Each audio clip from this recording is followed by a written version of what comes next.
Hi, I'm Dana with WholeHealthDana.com. Today I'm going to teach you how to make a foaming sugar scrub that you can use in the shower every single day. I use it in place of soap, and it is wonderful. My skin is soft, slick, and very smooth. Now I use this every time I take a shower. It's not slick. It doesn't leave a residue on the bottom of your shower.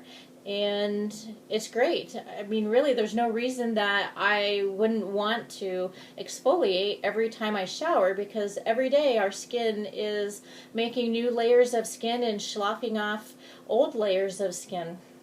So this just helps, and I think once you try it, you will agree. So the first thing you're going to need, and you can make a half batch if you don't want as much. I just have a tendency to make a big one because once I make a batch, everybody wants some. So I use 4 cups of organic sugar. I use a half cup of unscented Castille soap. I use a half cup of unrefined shea butter. I use 9 milliliters of organic Rosehip Seed Oil, and then if I want some, I use essential oils. We won't be using any essential oils today.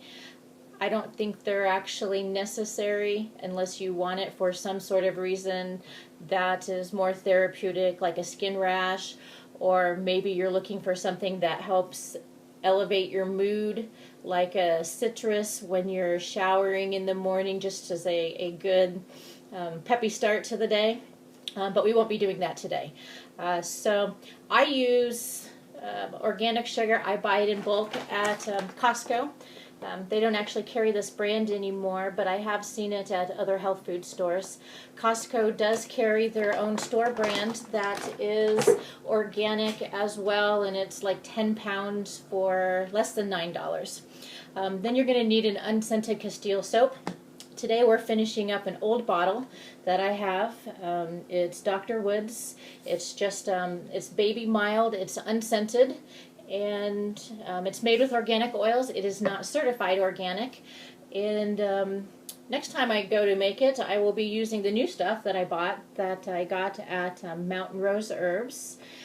It's also made with organic oils, but not certified organic either. You can also use Dr. Bronner's. That's a kind of popular brand that you can find in just about any health store, Whole Foods, etc. And then Shea Butter. Now I used to buy Shea Butter in a tiny little container like this, and it really didn't go that far for me because I like to do things up in big style. So I now buy big giant blocks. This is about, I don't know, maybe a third left of what I bought. I think it was like a 10-pound block that I bought online, and it was organic and unrefined. And then I just scoop it into my measuring cup. You can see it's just a big block of butter in there, and pretty kind of sticky and oily. And then the Rosehip Seed Oil.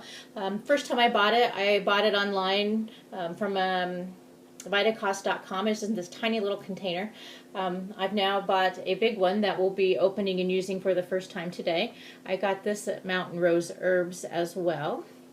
And it is certified organic. And then, as I mentioned, we won't be using any essential oils, so we'll skip that part right there. The first thing we're going to do is we're going to scoop out a half a cup of the shea butter. I have already done that to save a little time, so we will move directly to the stove and I'll show you our next step. Okay, so here we are at the stove. We have some water that is heating up in a pan. I would say it's about an inch high in there, and it's not boiling. Doesn't necessarily have to come to a boil, but it should get pretty hot. And we are going to take our shea butter, which I have already put into a glass jar, and you can see right here I've just put it in. It was an old peanut butter jar actually, and we're going to set it in to our hot water. We're just going to let this sit until it becomes liquid.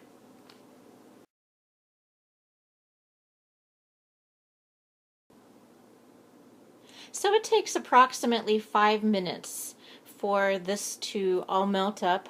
I do stir it a little bit throughout the process, and then as it starts to melt, what you're going to see is just a few little drops, and when all of the hard little clumps are gone, we will start our project. Okay, so once our shea butter is all completely melted and there's no clumps left into it, we're just going to pour it into our sugar. Use a little spatula to scrape out all of the shea butter that you can. The jar's a little hot, so if you need to let it cool down a few minutes, you can. Then we're going to pour in the Castille soap. Like I said, it's a half a cup. I've already poured it into my measuring cup, so I'm just going to pour it in. And then we're going to add the Rosehip Seed Oil. And I don't know what it is about Rosehip Seed Oil, but it really adds something to it. So I have a little transfer pipette. You can buy these on eBay. But we're just going to measure out 9 and squeeze it in.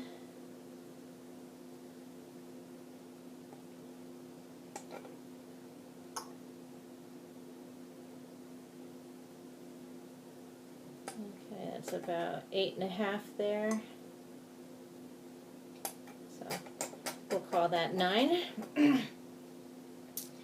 And now we're just going to mix it all together. Make sure you're getting down to the bottom with your spatula so it's all mixed up. And then just looking at this one, I kind of feel like it's kind of thick. Maybe even possibly thicker than I want it right now. So I'm just going to add just a little bit more of the Castille soap. It's not like it's going to hurt it any. When you use this in the shower, I just open it up, I put it in a jar, and then I just scoop out like a handful on my fingers, kind of rub my hands together, and then I rub whatever portion of my body it is that I'm working on. I don't need to use another soap because we've already got soap in it. So other than maybe some personal areas, you can use this pretty much on your entire body and use it every single day. So we have a consistency that's about like this. It will set up a little bit when it's in your shower, and if you feel like you want it to be even runnier after it sets up a little bit, add a little bit more soap. So this is kind of weird, but I have an old sorbet jar that I got, and it was just really the perfect size for doing a big batch of this when I'm sending it to friends. So I rinsed it out, and I'm going to fill it up. This is a pint. Ooh, I had some go flying. I don't know if you can see that or not. Once I get it filled up, I'm just going to put the lid on it, and I'm done and I'm ready to go. So I hope you have enjoyed this version of Whole Health Dana, learning how to make foaming sugar scrub. If you would like to learn more, join us at wholehealthdana.com or like us at facebook.com/wholehealthdana. If you make it, we would love to hear your comments. Leave comments below, and thank you for joining us today.